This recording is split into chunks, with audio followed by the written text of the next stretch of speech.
This is the Horse Radio Network. This is episode 195 of Horsemanship Radio, brought to you by HandsOn Gloves, the all-in-one revolutionary bathing grooming gloves. Horsemanship Radio is a part of the family of the Horse Radio Network.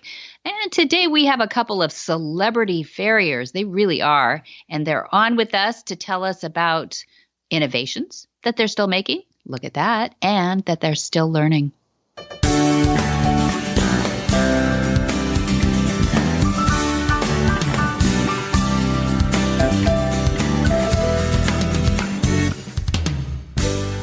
This is Debbie Laux, and you're listening to the Horsemanship Radio. Thanks for joining us. Horsemanship Radio airs on the 1st and the 15th of the month, and I have my producer, Jen, with me today. Hi, Jen. Greetings, Debbie. How are you? Good. Really good. I'm excited we're almost to Thanksgiving here now. We got a couple of episodes more. We're going to put it under our belt, and then on to getting rid of 2021, right? Good riddance. Good riddance. Kind of good riddance. Yeah, I think everybody, at least on our coast, we're over here in California, is saying the same thing. We're kind of done with it. But yeah, we're focusing in here at the ranch at Flag Is Up Farms. We're focusing in on the lives of our horses because that's what you do when it's COVID time. You can't talk about going to a lot of things. But I will tell you that last weekend, I jumped in a plane and I went up to Eugene, Oregon, and I met my friend there, Nellie, and we went to the Mountain Trail Championships. It was the national. Oh my gosh, I've always wanted to see one of those. Tell me. It's fun. It's really fun. So we were there Thursday, Friday, Saturday. And so we got to see quite a bit. We got to see the real program during the day, and then they had some fun events during the evening. But I was surprised. There was hundreds of horses there, which is really cool to see, in this time and way. And then also they would have youth, and they would have over 55, and they would have amateur and pro, and they had all kinds of categories. But probably most impressive of the whole thing, besides the outfitted mules, which were amazing, were the 2 weeks that they took to put this thing together in a warehouse 10 minutes from the airport. What? Really? Yeah. Yeah. I mean, you look at it, you walk in there, you smell dirt and water, and it's lovely. Well, so paint the picture. What is it, a mountain trail or extreme mountain trail? It's not extreme. That's a kind of another thing. Different. So we're going to leave that word off, but it's Okay. National Mountain Trail Competition. Yeah. Okay, so and what they've been does doing it this look for like 20 when years. you walk into the competition venue? Describe the scene. Okay, so it's a big warehouse equestrian center. Like you'd imagine there's a huge indoor arena inside this big building, and there's barns all around it, trailers everywhere. You got that picture, right? Big, tall warehouse looking thing.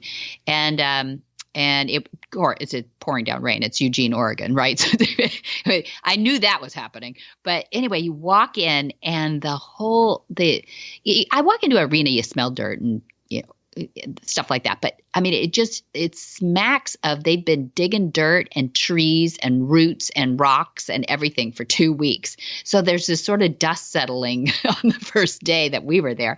And it's transformative in that they have these huge backdrops that are snow-capped mountains and pine trees and just gorgeous. They've got a 3-story waterfall. I'm sure it was 3 stories. I mean, it was really way up there and pouring down. So crashing sounds like that, and it's in a hollow building too. So it's loud but it is beautiful. So when you take a photo, people are like, you went to the mountains. Not really. We were 10 minutes from the airport. the pictures and videos I've seen, because that's all I've seen. Yeah. It's really a movie set. Yes, it is. It's like a sound stage because every square millimeter is done up. So you can't, you complete suspension of reality. When you walk in there, you're in a mountain situation someplace because like you said, there are realistic backdrops too. So you don't even see the wall of the building, and all the materials are natural. So it's chunks of dead trees and boulders and dirt that they just went out and dug up some dirt.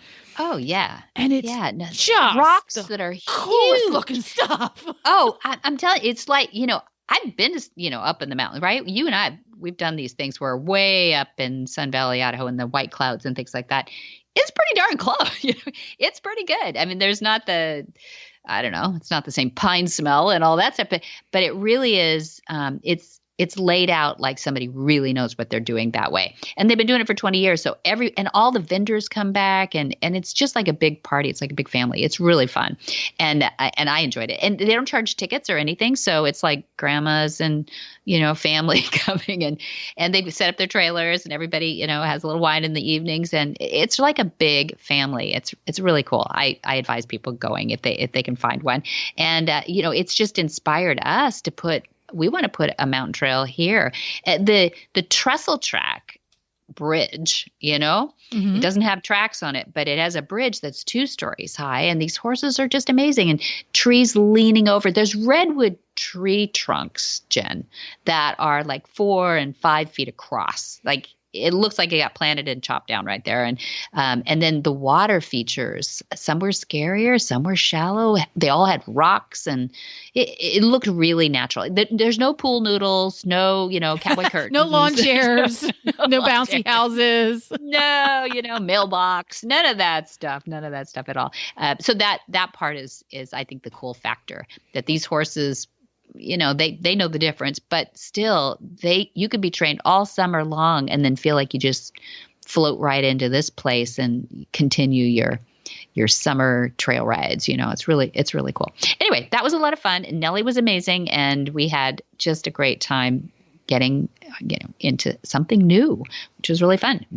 Everybody would want to do it. If you walk in that building and you have a horse or access to a horse, you're going to want to go. It's really fun. Yay! So now I'm going to have to put a link to this on one of our local World Equestrian Center, because the World Equestrian Center, Ocala, right. the big deal here in Ocala, we so need those here. Yeah, you're so flat as a pancake. That's the thing. They've really worked hard. I don't know the infrastructure. I know that it's temporary. They'll leave it up for another couple of weeks before they'll take it down and people. Yeah, I saw that. You can reserve an hour and practice in there. Yeah. Yeah, which is nice, but it means that they didn't build any rebar, anything that stays in there. So that they just brought in a lot of rock. And Florida, being flat as a pancake, could use a little height, right? Well, and they have these amazing. They're all climate controlled. Oh yeah, they have I think 6 giant indoor arenas. We're talking really giant indoor arenas with stands and the whole thing, and they're all climate controlled, so they're heated and air conditioned. That's nice. As well as the barns. Heated or air conditioning, and so are the barns. So in the summertime, this is an awesome thing because a lot of people don't do much competing here in the summertime because it gets kind of stinky hot. Mm-hmm. But this is a really cool thing to do. Oh yeah, they should do that. Yeah. So you're thinking not for somebody to put up a permanent one, but they should come out there and everybody would support it. Yeah. Make the indoor one. Yeah, that would be so. I would go and enter that. I would be a complete disaster, but I would. Well, you got to start somewhere. Somewhere. Come on, be an encourager. Yeah, no, it's really fun. I think, for people who love the trail riding. And there was a few English saddles in there. I know we're way out west in Eugene, Oregon, but the mules, like I said, were super impressive too. They had them outfitted like you would have seen in Sun Valley, Idaho. It's really cool. But anyway, but we've got some fun stuff coming up, and I want to dive into this because we've got our part 2 of Jamie Jackson all about the feet, and this episode is going to be all about the feet, and I think people are going to be amazed because our celebrity farriers have a lot to teach us. And my HandsOn gloves, my title sponsor, is created by animal people for animal people. I want you to listen up. Hi, I'm Monty Roberts. And am I excited to bring you the news of a revolutionary, new, all-in-one shedding, bathing, grooming tool. HandsOn gloves. They are fantastic. And you believe me, I've tried them all. HandsOn outperforms traditional curry combs, shedding blades, metal bristles, and all those things. Most animals will gravitate to you for more grooming and petting time. If you wear them, your animals will love you more for it. While using the hands-on gloves, you can easily handle water hoses, shampoo bottles, lead ropes, leashes, and anything you want with them on your hands. They are easy to clean, and they massage muscles and stimulate circulation while helping to distribute natural oils for a healthy skin and coat. HandsOn is changing the way we bathe, de-shed, and groom our animals forever. HandsOn gloves. They are fantastic. Jamie Jackson has been a professional hoof care practitioner since the 1970s, and in the 1980s, he conducted studies of the lifestyles and hooves of the U.S. Great Basin wild free-roaming horses. That's important because this changed his career path forever to become a pioneer as a non-traditional natural hoof care practitioner. This transition culminated in his first book, The Natural Horse, Lessons from the Wild in 1992, updated in 2020, by the way. Other written books by Jamie are currently used by the Institute for the Study Natural Hoof Care Practices, ISNHCP, you can look that up, to train students in the artful science of natural hoof care. In 2005, he wrote his book that a lot of you might know called Paddock Paradise, a guide to natural horseboarding to help horses and owners create habits for their horses that simulate the wilderness experience of this species. And this is part 2 of our conversation we had. If you didn't listen to episode 194, you want to go back and do that. Although this is a standalone one too, because he had so much to talk about because of there's the science and then there's the horse management and then there's the research and then things have changed. Such a big topic. We had to chop it into 2 parts. Yep. So we're going to jump in and this is part 2. People are a little bit confused about like what's a minimum length that it will help their mental stimulation as well as their feet. But, a lot of people say how little, how much, how, some of those statistics. Have you gotten into that at all? Well, let's take the fellow there in San Ynez. Okay. He wants to put like 50 horses in there. And so what I recommend people do is it depends on the size of their land. You want to maximize the length of the track and run it through the roughest part of your property if you've got that. Yeah.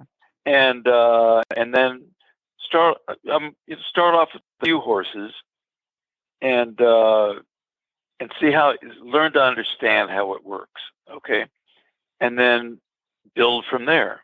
And so once you open the track to them, they'll start moving.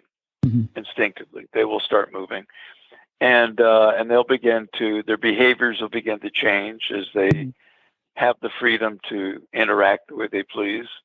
Is it all mares, all geldings? Do you mix? I think it's the same answer, isn't it, Jamie? Yeah, you mix them up. And well, it's also that the dynamic of what you're working with too. What do you do with an extreporous?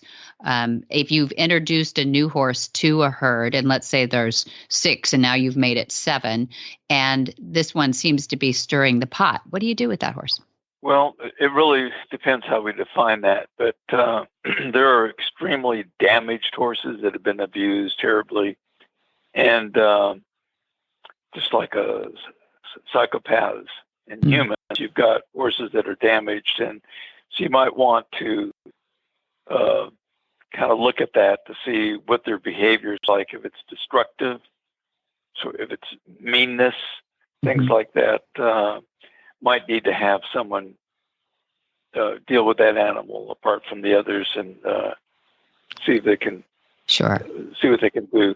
But generally, when a new horse is introduced, they're kept away from the others by whatever the alpha horse is. And eventually, because the track goes on, that horse is going to follow the others, which is what we've observed. And then eventually they'll integrate with the band. Right.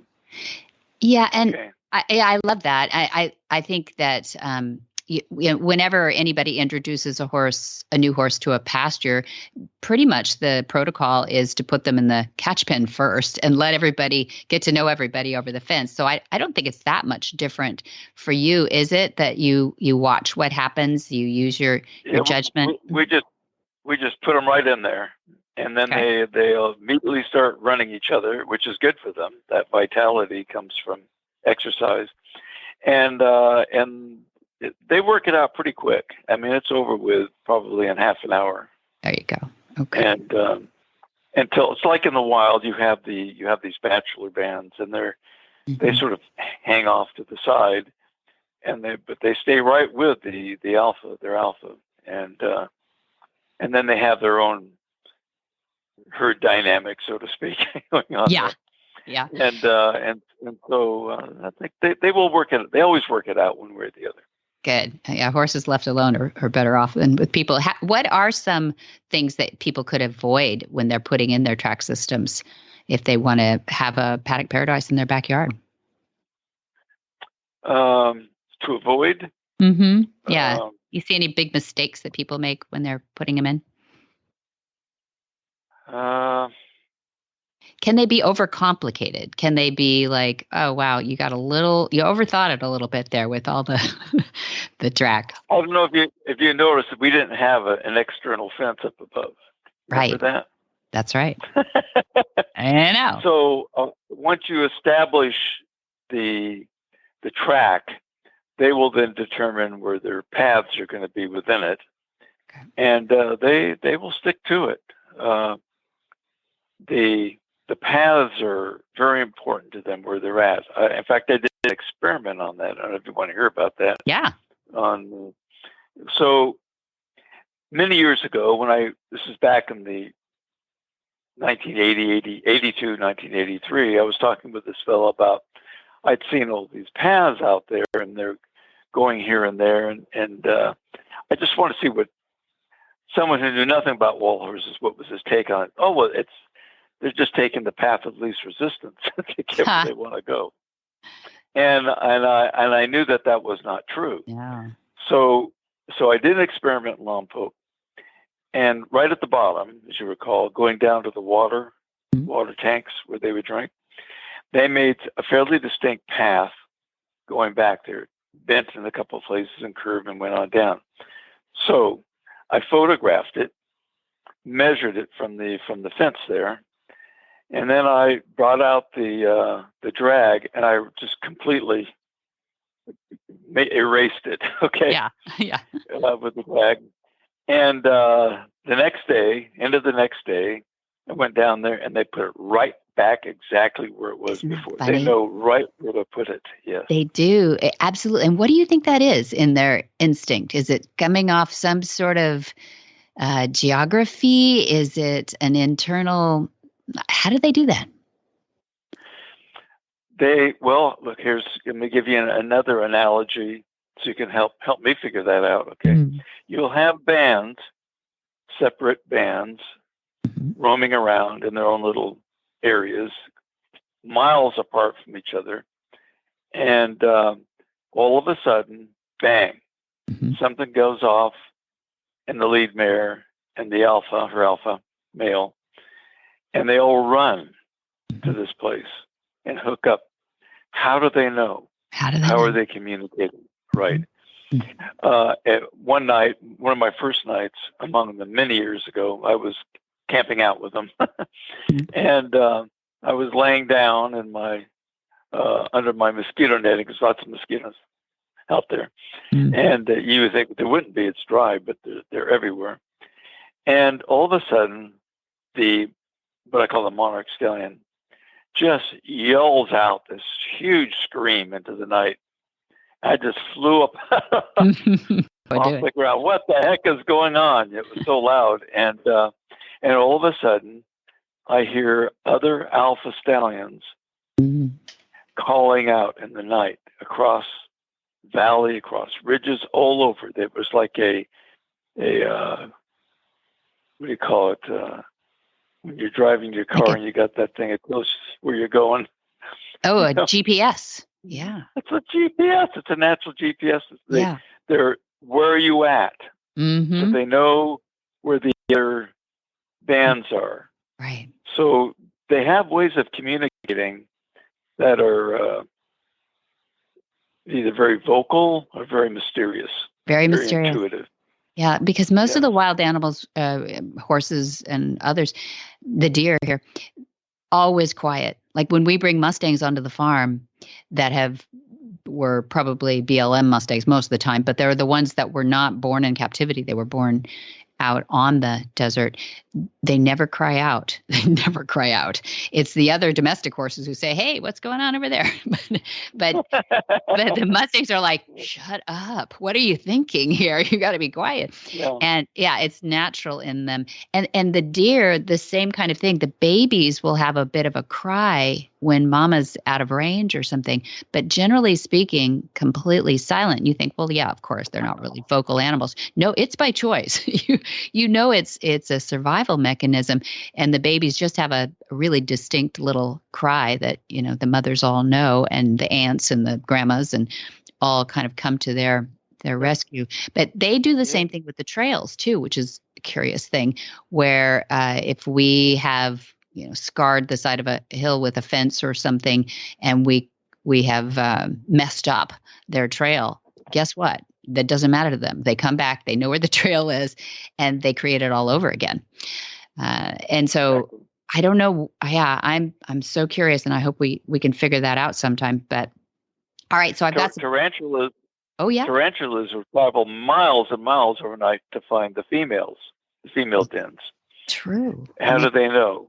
How you do know, they? and so, you know, maybe they're pheromones. Maybe. It's hard to say, but so we're talking large distances. So it's like a clock goes off, and away they go. Mm-hmm. And I found that, you know, very interesting. You know, one thing that Dad teaches a lot on, Monty, that horses and training and thigmotaxis go together hand in hand. It's a bit of a mystery how we're carnivores. I don't know if it has anything to do with it, but we don't have end pressure all over our bodies. But when you push into a horse, anywhere on their body, they lean into your hand as opposed to being, you know, moving away from it. We have to actually train counterintuitively for them to come off pressure if we want them to come off our leg or neck reining, anything like that. So thigmotaxis is something that's all over the flight animal's body. And I wonder if that comes into play, and I'll say why, because part of a thigmotaxis definition is very much the reason that they like to travel on the outside of a pasture. Mice actually have thigmotaxis and little crawly things like that. They will run around the edge of a room, the perimeter of an area, as opposed to run across. It's scary out in that middle. Across, it's agoraphobic almost, right? And I wonder if it has anything to do with some sort of thigmotaxics. Have you ever played with that idea? Well, you mean you have the idea of that an organism runs into something else and either is drawn towards it or away from it. So stud piles are in the wild. Yes. And those things attract them as a way to determine, you know, whose territory is this, so to speak. Mm-hmm. And then you have the stallions calling out in the night, sort of bumping against each other through sound.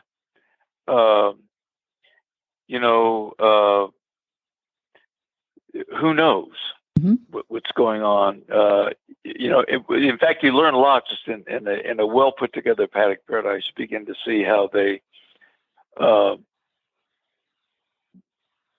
stimulated to do certain things. Mm-hmm. Mm-hmm. Maybe they suddenly, so there's some deep biology going on at the same time. You can observe what they're doing, and then you run into these very mysterious things that they do that set them off. Mm-hmm. And why do they go near mountain lion dens? No idea. Why do what is this relationship between prey predator? That serves their vitality, just like lions and animals that they go after in Africa. Mm-hmm. I always heard that was because that's to some avoidance around that, but that's where the tall grass grows. So they're tempted by it's an anti-avoidance almost. The bravest ones can go where the tall grasses grow, but the alert ones get out first. What do you think? Well, I think maybe it's also very subtle. Some of it, just like the riparian systems or laminitis traps. So you've got to go there to drink. So it makes sense that mountain lions would stay near there because the pressure is going to be on the horse then to get out. What they need and get out. It's just like the animal, the zebra that goes to drink water, and there's crocodiles or alligators. And so there's just this tug to go towards something. At the same time, there's a push to get away. And so prey predator relationships, I think, we don't see that right in domestication, but to me, it's an invisible force too. It's in their DNA, I think. I think that's in their DNA. Right. Do you see in groups of paddock paradise, now I'm talking domestic horses, do you see a tendency for them to break up into little subgroups, the 2s and 3s? The way I look at it is that if the horses develop affinity for each other, and like ours had, there was great affinity for each other. So the question is, what happens if you introduce other animals? What will happen? I've not seen the primary group, family band, disintegrate and break apart.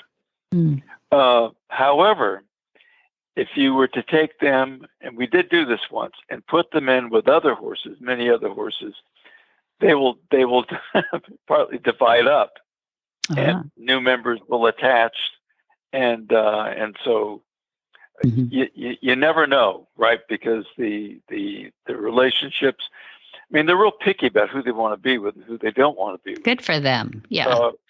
Our young female there, Tess, she had no interest in her half brother, and so. But there was horses would come in there for me to trim, for example, and there would be male horses that arrive, and she would just fall for some of them. And some of them were going to spend the night, so we put them in there, and she would just get away. This one's mine. And she sit there and just kick the heck out of him. He'd just stand there like he was in love, And so, and then she'd stand right next to him. She was done. So they have their peculiar behavior. The same thing in the wild, It's not love-hate, but it's affinity, some sort of affinity for them, I guess. Affinity, right? Yeah. The females are real determiners what's going to happen. Let me tell you. Yeah, we are in charge, I guess. That's true. Poor geldings, they're just compliant and very kind. Yeah. Females just do as we're told. Apparently. And I love that. I love that you look at it as a family, and I love that you would put mares and geldings together and not think about it, but think about it more in the terms of personalities instead of sexual groups or anything. Sure. And and it does seem like the more natural way to house horses, and I'm glad that it's kind of catching on and people are getting brave enough to change things. What do you think it's going to take to get a real turn? It's already pretty popular. I don't mean that. I just mean the way we look at housing horses. What's going to take that left turn and really get people on board? Education. Yeah. For example, in the UK, there's some pretty big ones that have been created there. And the owners, I'm going to meet some of them for the first time. They give tours, and people come. And now the land use in the UK is very, very controlled by the government. What you're going to do out there, you got to have permission for everything. Yeah. So they went ahead and they solved that problem bureaucratically, kind of paving the way for paddock paradise in the UK. Great. And for one, when you track the horses, you're not damaging pasture land, right? Yeah. And that land can be productive, for example. So they have this one place had 2 tracks. One was for horses that were rehabilitating from laminitis, and they need time before you then put them into the main track system. Mm-hmm. And the people are told, when you come here, you get this is what's going to happen. Mm-hmm. You're not going to revert to your old ways here. This is we're saving a horse's life. Okay, so people can come and see what a track looks like, how they feed, and I think that's a good way to do it. To educate, yeah. What about performance horses? A lot of people might say, "Oh, sure, for a group of old seniors to put them out someplace that keeps them healthy, that's nice." But what about the person who says, "Well, if I pull off the back shoes, and we don't get kicked or anything, I might put my 3-day eventer out there." Are you seeing some support in the disciplines yet? And what are the advantages to it? Yeah, there's draft horses in Paddock Paradise. I mean, everything is in them now. You've got, horse is a horse. Okay, good. And good. Well, you saw ours were very, very powerful animals. They're well muscled up. Yep. They're ready to go. There's no warming up needed. Okay. So, I agree with it. That's a huge advantage right there, that people have horses that are not stiffened up in a 12 by 12 stall. But what about the person who says, "No, my dressage horse, I have to bubble wrap them, don't I?" No. No, put them out there. One word answer. Okay. Yes. Yeah. Try it. There's people with dressage horses. I mean, I had an FEI judge contact me years ago and saying, "We're told by our farriers that horses in dressage cannot go barefoot because they will wear their hooves off in 20 minutes." Mm-hmm. And they said, "But you don't believe that, do you, Mr. Jackson?" I said, "No, I don't." So there is international competition going on now with barefoot horses. It is Yes. happening. This in the Olympics. Remember, I don't know if you heard about that. The jumping, Right. Some of the jumping horses won medals. Right. That how strong can a hoof be if we put it in a really great situation like a track system where you can tease that hoof into becoming the best, healthiest wall possible for the horse. And I'd love for you to expand on that a little bit for a few minutes, Sure. if you could. Yeah. Sure. Yeah. I'll take any question on the hooves. That's my expertise. It is. Did you want me to just make a comment here? Please. Yeah. We're going back to Paddock Paradise because this is where it occurs. The more rugged the tracking system, the better the hooves, the better the bodies of the horse. The idea is to facilitate athletic behavior.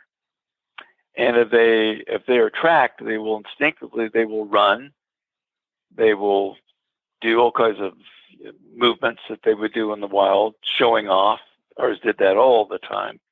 And in the end, what I discovered was that Paddock Paradise is this very profound way to cause hooves to grow more naturally. They grow more naturally. They don't just wear down; they transform. Their shape transform. What I call migration of mass.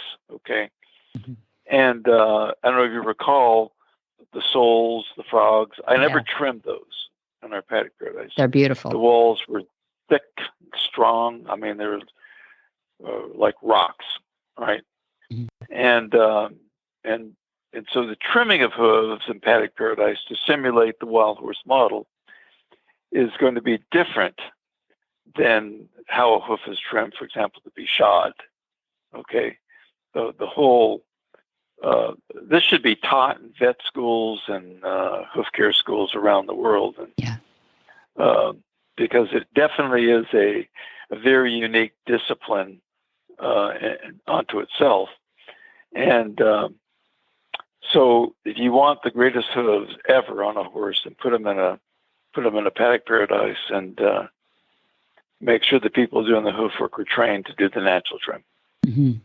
And you have a school for that, or an association that still, I think, yep. We have a school, the isnhcp.net, and it's international. We have people, here and there around the planet who are teaching. Students go to them to learn.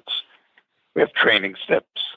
It's pretty demanding, and it's you can't learn to trim a horse in a 3-day clinic. You really need to have a lot of exposure to the morphology that we're dealing with, the hoof's morphology, how the transformation we're looking for, what to trim, what not to trim, how to stimulate natural growth patterns, things like that. Mm-hmm. And so we get people started with it, and then we shadow them very closely through a minute process. Yeah, brilliant. And so are you. Jamie Jackson, I'm so pleased to have you again on Horsemanship Radio, and I'm so excited to see what you're going to do in England and your future there, and we'll have to catch up with you when you get sort of settled and get that new book off the ground and start taking lots of notes for us, huh? Hi, Debbie. I just had to write and tell you how much I'm enjoying Monty's podcast on Horsemanship Radio. You and Monty and your podcast guests are my company every evening while I'm feeding, cleaning, and finishing up barn chores for the day. I especially enjoyed the recent podcast 158 because so many of the guys that Monty talked about, and especially Greg Ward, were heroes of mine when I was growing up. It was really fun to be a fly on the wall listening to Monty recount all those stories. And I also enjoyed his discussion with Tanya Johnston about the deer and thigmotaxis. Thanks for all the great information you and your dad are spreading throughout the world. And thanks for making the time doing my barn chores no chore at all. All the best, Nan Meek. In 1978, Ada became the first woman farrier licensed to shoot thoroughbred racehorses in the United States and Canada. Her unique status gave her great opportunities, including guest appearances on Late Night with David Letterman, What's My Line, To Tell the Truth, and The Today Show. Ada Gates has been the subject or the author of many magazine and newspaper articles. Her dedication to this industry has led to many years of selfless service, including farrier liaison for the 1984 Olympic Games, official horseshoe inspector for the Pasadena Tournament of Roses Parade. That's been for many years. And she's a member of the California Thoroughbred Foundation Board of Directors and presenter of various seminars. In 2008, Ada received the Edward Martin Humanitarian Award at the American Farriers Association Convention in Lexington, Kentucky, and was invited to serve on the Farrier Committee for the All-Tech FEI World Games that was held in Lexington, Kentucky in 2010. Well, welcome, Ada Gates. I should say welcome back. How are you? I'm fine, Debbie. How are you? I'm really good, and I've been looking forward to this. We put this on the calendar a few weeks ago, and then you've been traveling around. Where did you just get back from? I was upstate New York at our family farm, south of Rochester in the Genesee Valley, a house that my family built in 1820. Wow. Still with us. And it's still with you. That's a lot of maintenance now, I know. I can't even imagine 1820. We've been here 1966, and I thought it was a little time. So. Does your family still take care of it then? Yeah? Our family takes care of it, yes. So sweet. I love legacy. I love the fact that you have become one of the celebrities in the farrier world, and yet you have such humble beginnings that I never hear about. Tell us a little bit about your horsey background. Well, I'm one of 8 children, his, hers, ours, grew up in Locust Valley, Long Island, and every child of these wonderful, loving, nurturing parents had some passion, and my parents never squelched anybody, and mine was, I want a pony at 4 years old. And my mother got so sick and tired of hearing it that she got me a pony. Yeah. And we were both 36 inches high. Yeah. And my father, who was an architect, transformed a chicken coop into a little stable. And so I literally moved into the stable with my pony, a little black Shetland called Rosie, and I never looked back. And I just had one pony after another, to a Welch, to a Hackney, to a horse, to a thoroughbred. Yeah, to the thoroughbred. And that's Yeah. the part that I've introduced people to you about, is that in 78 that you became the first woman farrier licensed to shoot thoroughbred racehorses. That's a lifetime ago too in itself. Yeah. But I love what you have done to carry on your husband's, Harry Patton's, legacy and life by keeping his business going and respecting his roots. And he gave you great skills in your hands too, didn't he?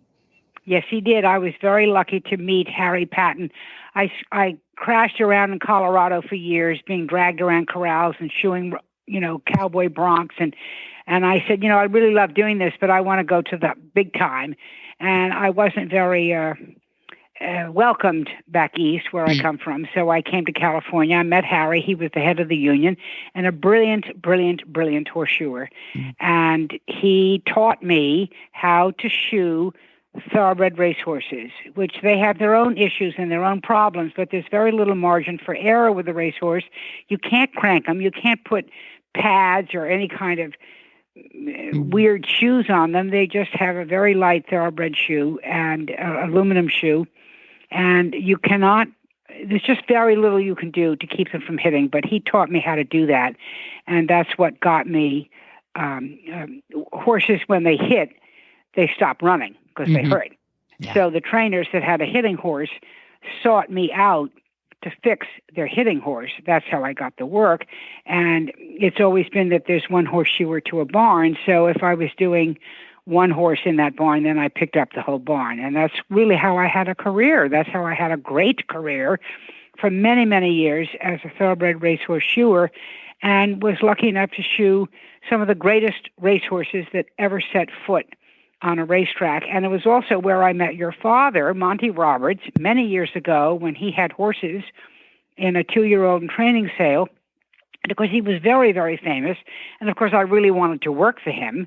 And I went up to him one day and I said, can I shoe your horses? And he looked at me like I must have been crazy.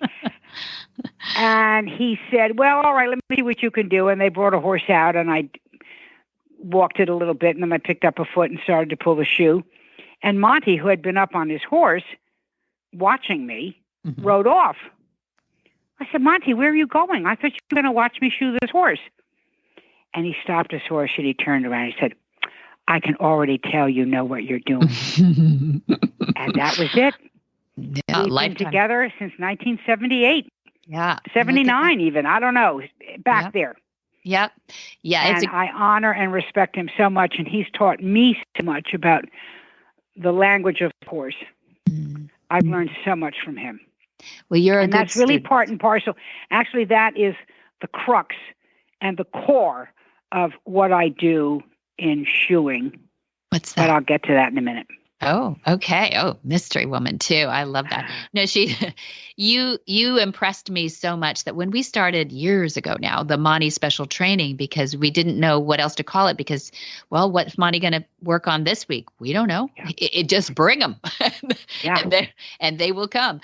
And we were taking every issue that he was doing on tour in Europe, but he wasn't on tour in the United States anymore because he was the man there. So we started bringing all these horses from, surrounding counties that had issues with people, basically, not issues themselves.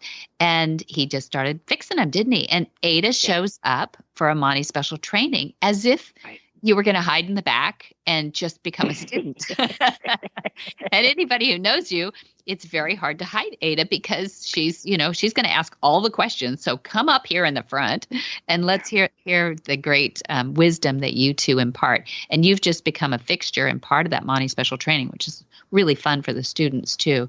Yeah. You're a good student though, Ada. And that's why I wanted to I wanted when we decided that we were going to transition this farm from, COVID happens and we want to keep the farm and the family, want to keep the legacy. We started looking at the different aspects of the farm. And it occurred to me that we have lots of horses and lots of farriers coming and going and lots of owners saying, I want this and I want that. And it was pretty soon, what have we been a year at this now? It was Stop the Madness. There's only one person we trust to know all about everything farrier, but she doesn't have to be under the horse. She can be our eyes and ears. And you've been coming back now for a while, about every, I come every month, every 21 days, every 21 to 30 days. Not more than. I mean, not longer than. Yeah, because you've got these horses cycling through. So what I asked Ada to do, Ada looked at what we were doing on the farm, knows Dad obviously down to the ground, and said to me the magic words, what can I do to help? Which I hold to my heart to this moment. It was a wonderful moment. So what I said was, well, I got this crazy idea, Ada.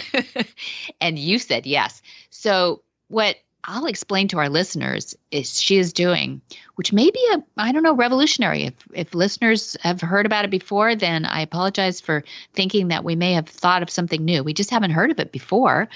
But Ada, being the Maximus celebrity farrier there can be, only because she's amazingly talented and learned, is because that's a quality that I can't find in every farrier that parks his truck here on the farm. And so Ada comes in and she picks up the feet of a farrier that she hasn't even seen maybe, and says, this guy's missing this, or this guy's needs to do that. And she's quality control. But not only that, she'll stand with the farriers like she did this morning. I watched her. I know you did, 3 for Mom this morning. Is that right? Yeah. Yes. Yeah, and watch what that farrier is doing, make little adjustments, but you're so good with them too, Ada. You're amazing because you'll say, I'm thinking that. And of course, farriers being often male too. I'm sorry to hear, mostly males that show up here, will often, you don't attack their ego or anything. You're very good about getting them on your side, and pretty soon they're agreeing. But that's what you're doing for us. And I want to say thank you. I know Mom and Dad both thank you greatly for that offer of yourself and your knowledge and your wisdom. But beyond that, I think what I really want to have you explain, and people will be dying to hear, is how do you do that? How do you know the growth of a horse's hoof so that you can say and adjust with a farrier? Because often farriers will get out there and they'll do their farrier trim. That's a pasture trim. That's a whatever, and you don't do it that way. Tell us why you're different. Well, I first of all, it starts with Monty teaching me the language of the horse. And then it cycles back to all the training I've received from really great farriers for many, many decades. And what the core of shoeing a horse is the trim. The trim has to be a perfectly flat, balanced hoof that has 50% of the mass in front of the center and 50% behind, just like a seesaw or a teeter-totter. And this has biologically been known and has been used for hundreds and hundreds of years. You look in old farrier books, you see all kinds of measuring devices, and I just use a very simple ruler. It's got some notches and holes in it, and I ask the shoer, would he be open to looking at using a measuring device, very simple ruler, to get a consistent, perfect trim. The eye will lie to you, but by measuring a hoof, you will get a consistent and reliable, excellent, balanced foot. Yeah. And what the good thing about that is that, God willing, if everybody measured a foot, the horse would never receive a different opinion from a horseshoer every time the horse was done.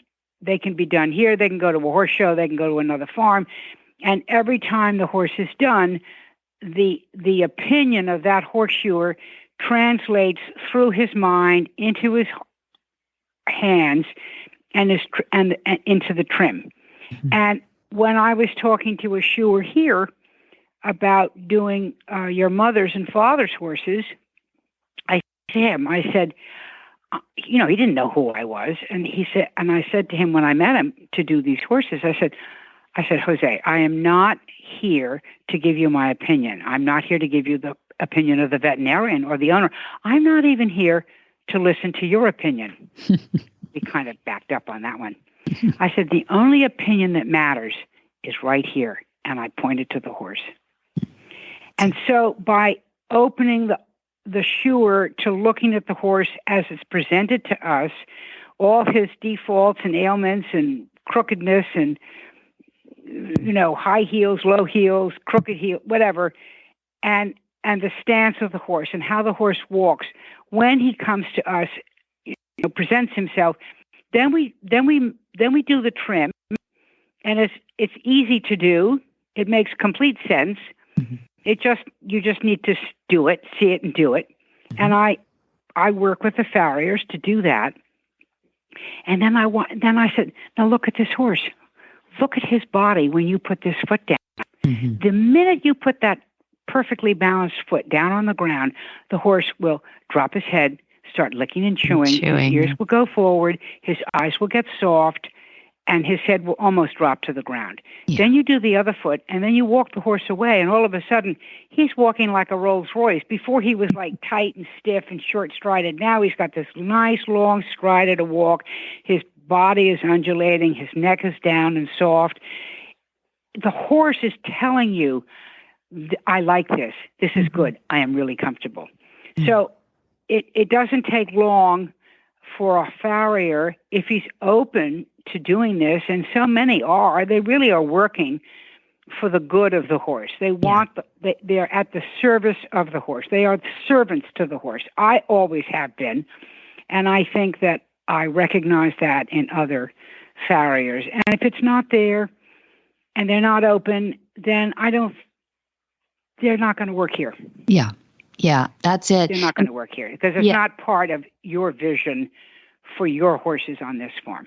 Well, thank you. I think what you said was so important, that numbers don't lie, that everyone has an opinion, but the horse holds the secret through his anatomy for those numbers that need to be trimmed. But I think what is difficult sometimes for equestrian centers or people have boarders is that a new owner comes in and says, well, I'm bringing my favorite farrier, and that person it's like their yoga instructor. We were talking about this morning. It's their old friend or whatever, or they don't know any others, and this is the one that they want. And the difficulty for a center like ours, a farm like ours, is to say, if they're fair to your horse, that's fine, but we have to draw a line at how they handle the horse and the results of the horse too. So we're starting to push a boundary a bit of saying to the owners, we would like to have a little say in that.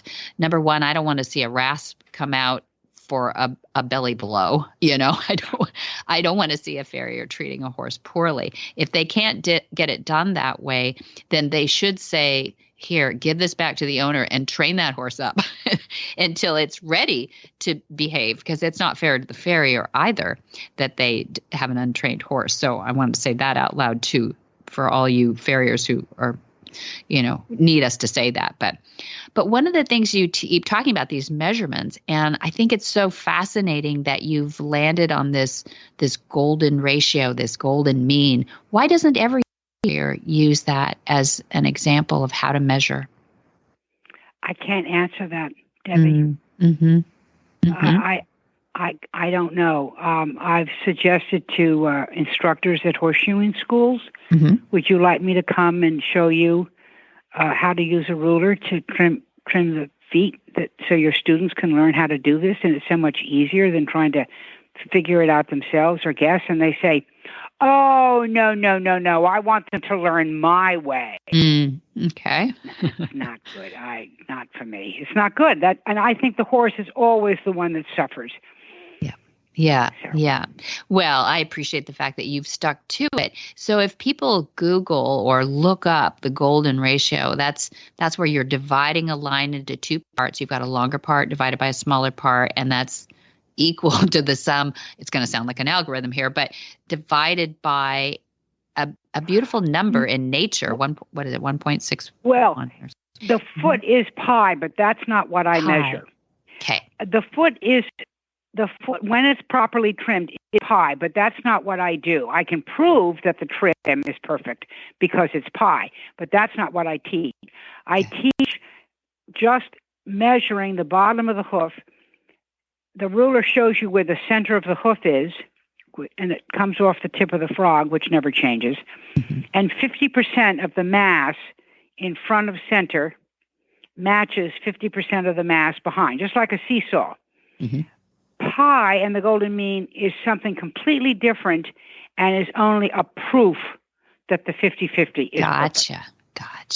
Okay. So I don't teach pi. I only show pi as a result, but I don't really do that very often. Because nobody asks. Well, it's a whole other thing. Mm-hmm. I just do the 50-50 and let the horse tell you the answer. Exactly. Let that licking and chewing be their proof. Right. Yeah. Right. Well, I wanted for people to know though that there is this measurement is based on nature. And when we talk to Jamie Jackson or our other guests, and when we talk to people who have been Monty, who have been around horses their whole lives and know what works and what doesn't, they know that intuitively. They know, they've seen either feral horses and how those feet come out when they've been on proper footing and able to let nature do its right thing, or they've had a really good farrier who's figured this out. It does work out, and they know. That's why Dad could just walk away from you and go like, she knows her stuff, because it's the horse is proven. But I love when I watch you talk to a farrier about their midline going down and the angles of the fetlock and the hoof wall, and it's not just a measurement of what you're thinking they're picturing trimming off the bottom of that foot. It's the whole leg that you're looking at. Mm-hmm. It's the body. Yes, for us it's the flat of the knee and the leg. Mm-hmm. But when the horse walks, the whole body works and tells you it's right. Exactly. Yeah. But we don't look at just the foot. We look at where the foot is under the leg. Exactly. And we want the foot to be dead center under the leg. We don't care where the leg goes. We don't care if it's turned out. We don't care if it's turned in. There's nothing we can do about that. And that's probably been a problem in the past. Oh, this horse is toed out. I better bring this foot in. And tries to make the horse toed. And you cannot do that. Because the leg is turned out. You have to leave the leg where it is. Mm-hmm. Oh, that's super important. Foot under the leg. Mm-hmm. And I really like talking to horseshoers because basically they're very gentle, kind people. And they work with animals. And I speak with them in a kind of farrier to farrier language. There's never, I don't get anger or resistance. I know you don't. And if I do, I just make them laugh and they have to shut up. And only you can do with this New York woman farrier thing that you got going. No, it's really fun. What would you say to the woman owner listening to this who has her farrier out there somewhere and she doesn't know? Maybe she thinks he's great. Maybe she doesn't know. She would. What should she do? Maybe she's a little worried about the results she's getting. Debbie, that's such a great question. And I think it's a terrible, terrible, deeply troubling problem for so many owners. They don't know if what is happening to their horse is correct or not. They just don't know. I don't know what the roofer's doing up on my roof until it rains and I see he didn't do a job. But this is life, and this is blood and stone, blood and guts, and this is a human live animal. Yeah. It's not, tile or asphalt, shale. I mean, it's just, it has to be right. And so I think I would lean into Monty's website, the university. Oh, that's nice. I would lean into everything that Monty teaches, because if the horse is not standing well for the farrier, he's not going to be able to do a good job. Okay. So I think that's a good starting point. There is some information, a video on what trimming the foot is and what it looks like, and the goal of the 50-50. And again, not my opinion. This is science. This is biomechanics. This is 5,000 years of thought. Yeah. So, and then I think, God forbid, get the ruler kit. It's $35. You can get it on Monty's website in the uni in the store. I think it's under farrier. It's kind of bare. Now, don't approach your horseshoer and say, "Hi, here's this kit. I want you to use it." Oh, no. That's going to backfire in a heartbeat. But you can call me. I don't charge to talk to you. I don't charge to teach your horseshoer how to use the ruler. I just have a conversation with them, and I can do it on WhatsApp or FaceTime. And I shoe horses in Panama, Brazil, Holland, Kentucky, Indiana, New York. I shoe horses all over the world. Online. I was going to say from your home. Ruler. Yeah. What? Yeah, from your home. Yeah. Oh, no, I'm in my nightie and my 4-poster bed. Even better. Yes. Yeah, COVID hasn't held you back at all. No, I think that's no. It's beautiful that you can impart that too, Ada. It's amazing. Well, I think somebody should start with Monty and then segue over to me as far as the feet go. And again, an educated owner takes their fear away. Mm-hmm.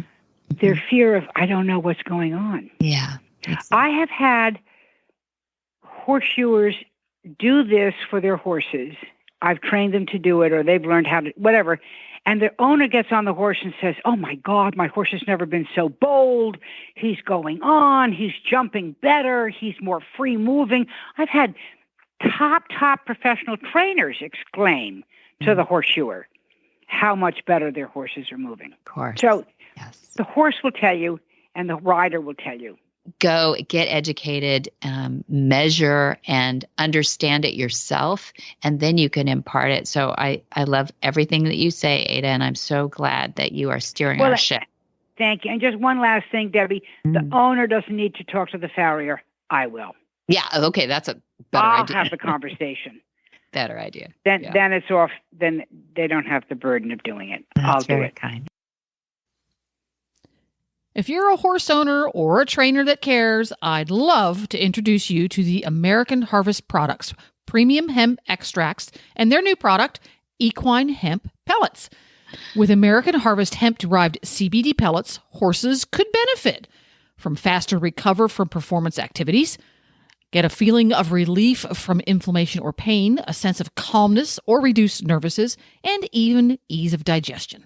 The natural equine hemp pellets are vet formulated, produced from natural hemp, and manufactured with potent raw CBD and no chemical processing, obtaining a palatable flavored pellet.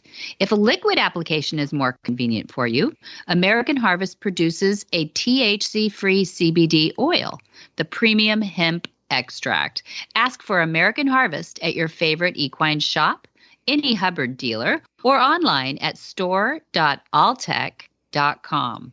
Also, they have a special giveaway for you. American Harvest is offering a free 90-day supply of American Harvest equine products for just one Horse Radio Network listener. To enter is very simple. Just visit the link, it's long, to sign up, and the link will be found on the show notes page for Horsemanship Radio episode 195. Be sure to enter by December 31st, 2021. You could be that lucky winner. Whisper the language of the herd. Listen, you don't have to say a word. It's time for Jamie Jennings to fetch an email from Monty Roberts' inbox and share a morsel of Monty's wisdom in a little segment we like to call Ask Monty. Leave this world a better place than mine. The magic in the language of the herd. I attended a 4-day clinic at Flags Up Farms to become familiar with your techniques and have been starting all of our babies successfully now for 6 years. Recently, we have been breeding Irish sport horses in addition to our thoroughbreds, and I've discovered that the ISH Irish sport horse does not have a particularly strong flight instinct. The problem that I now encounter is that all of the babies will exhibit all 4 signals within a couple of laps around the pen, and usually without even cantering. I can startle them into moving away initially, but it can be difficult to keep them moving without chasing them, which makes them leery of join-up. If I don't chase them, they will join up and follow, but not well because they've exhausted the flight instinct. I've experimented with moving on to saddle, rider, etc. more quickly, but have found that mentally they are not really ready for this either. I believe this is due to the fact that I have a less than successful join-up.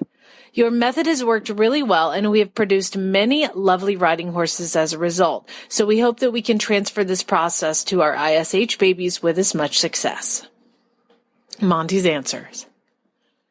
I am pleased to hear that these methods are working for you, and especially that you are producing champions. I suppose it's possible that you are worrying about things of lesser importance than you need to. I work with many ISH on my tours, and I find them to be quite normal within the realm of equus. If I have a horse that is exhibiting lower flight tendencies than I am comfortable with, I will often use a plastic shopping bag on a long bamboo cane to increase their flight response. When I feel I have what I want, I simply toss it out over the fence and proceed without the bag. You might try this, but it sounds like you are doing well as it is. It is commendable that you're working to improve your relationship with your horses and understand their nature better. I am certain that as you add numbers to your experience bank, you will look back at this question with a chuckle. The problem you cite is certainly not one of deep concern, but I find it interesting that you place importance on the breed you're working with. Certainly, there are differences as we journey through the many breeds the equine world has to offer. However, it is my opinion that the similarities far outweigh the differences. I find the ISH to be a wonderful breed. They are filled with athletic ability and generosity as well. Because of their heterozygous background, they are blessed with what the geneticists would call hybrid vigor. Without going into a full genetics lesson, let me briefly explain to you that thoroughbreds, Arabs, and other breeds that have existed in a pure form for prolonged periods of time, centuries, have a more consistent gene pool and are termed trending towards homozygous. Geneticists agree that pure forms of any particular breed possess less hybrid vigor than those of a more recent origin, which are more tending towards heterozygous. The warmbloods of the world, including the Irish sport horse, are the result of recent outcrosses to the mix of bloodlines of the cooler draft breeds with those of established thoroughbreds. These horses tend to have a more vigorous physiology. They will generally have healthier feet and stronger bones than the older breeds. They also tend to have more laid-back attitudes. Physiologically as well as physically, they are generally less fragile than their purebred cousins. The ISH Irish sport horse is extremely intelligent and highly trainable, and if we get it right with these horses, they will become exceptionally gentle and often great mounts for the children of the horse world. I encourage you to continue your work with your ISH and believe that you will ultimately return to me with reports of great successes. For more of these insights into good horsemanship, go to www.montyroberts.com and click on the orange banner that says Get Free Horse Tips. Hi, I'm Monty Roberts, and I'm dedicated to training horses without pain. You can learn to do it too on my Equus Online University. Western, English, the beginner, or the advanced rider. It doesn't matter. You can connect with other students online too, on our forum, and there's a new lesson every week. It's a lifetime of learning for you on my Equus Online University at montyroberts.com. What in the wide, wide world of sports is going on here? Where in the world is Monty Roberts? Monty is looking forward to meeting some new friends, two-legged and four-legged. Now, coming up in January of 2022, we have on the 29th, Horsemanship 101. And then January 31 through February 2nd is the introductory course, Module 1. That's the first steps to Monty's methods. And then we're going to introduce lots of other modules after that. So in February 3 through 5, we have the introductory course, Module 2, Join Up. And then we have 7 through 9, the module 3, which is long lining. And then the February 10 through 12 is the module 4, and that is preparation for the intro exam. So if you got all that, the whole thing is going to be from January 31 to the 7 through 9 will wrap up the 3 modules, and then preparation for the exams 10 through 12. So put that on your calendars. And then 14 through 18, it's Jen's favorite, the Gentling Wild Horses course. That's 5 days in February. It'd be really fun. February is a great month around here in California. So, and then back to back, we've got Monty's special training, 21st of February through the 25th. So we have 5 days of exploring all kinds of horses with all kinds of people issues, and those are always fun. And then in March, we jump to 4 through 6, we have our HandsOn Healing program. And then through 8 through 10, we have the first step to Monty methods, the module 1. Module 2 is 15 through 17. Module 3 is 22 through 24. And Module 4, prepping for the exams, is 29 through 31. So pretty much the month of March is all about the intro course, which is leading to certification in the Monty Roberts concepts. Then April, long-term planners, we've got the intro exams. Yay, for all those people that took all those modules, you're ready to take your exams, and that's April 4 through 8. And then we've got a Horsemanship 101 on April 9. Those are fun. We call those like the mother-daughter, father-daughter, girlfriend weekend. Those are fun. And then HandsOn Healing, we have again our second one, which will be April 22 through 24. So if you know any veterans, first responders, EMTs, trauma nurses, cops, firemen, people like that, they are really being helped and healed at our HandsOn Healing. And then April 25 through 29, we have our Gentling Wild Horse course, another one because you're going to run our wild horses. No, never. And that's the best part is there's a lot of feral horses out there. We're getting some from Kentucky here in a short while. And then there's a guy who grows up bucking horses out here on the mountaintops, and they're really quite kind, but they are feral. They're completely feral. So we have them coming in from all angles, guys. Don't worry. And then May of 2022, we have our advanced exams, and we'll have our Denise Heinlein back from Germany, our advanced course instructor and examiner, and that's May 2 through 13. And then May 16 through June 3rd is our advanced course. So we'll have that back to back with Denise here. And then June, Gentling Wild Horses. We haven't run out of them, Jen. People love that course. It's really fun. 5 days, June 6 through 10. And then we have the movement, my favorite all year. So it's 17 through 19, which is a Friday, Saturday, Sunday. It's actually during Father's Day. What else would you do for your father but go away and go, play with horses at Monty's place? So that is June 17 through 19. And then right after that, we have another HandsOn Healing. And that's June 24 through 26. And if you got all that, I am really impressed. Or go to the website. Shoo, exactly. Go to MontyRoberts.com where you'll find all of that and more. If you want information about today's show, you're going to go to HorsemanshipRadio.com. You're going to find links, photos, and more information about our guests, as well as pictures. And it's episode 195. If you're listening to this show in 2024, welcome to the past, and thank you for listening. Look up episode 195. We love your feedback. A great way to give us feedback is by following Monty Roberts on social media. His Facebook page is Monty Roberts, the one with a little blue checkmark. On both Twitter and Instagram, it's Monty_Roberts. And many, many thanks to our title sponsor, who is HandsOn Gloves and Monty Roberts University. Our title sponsor, it makes this happen. Monty Roberts University is our first love and the reason for being.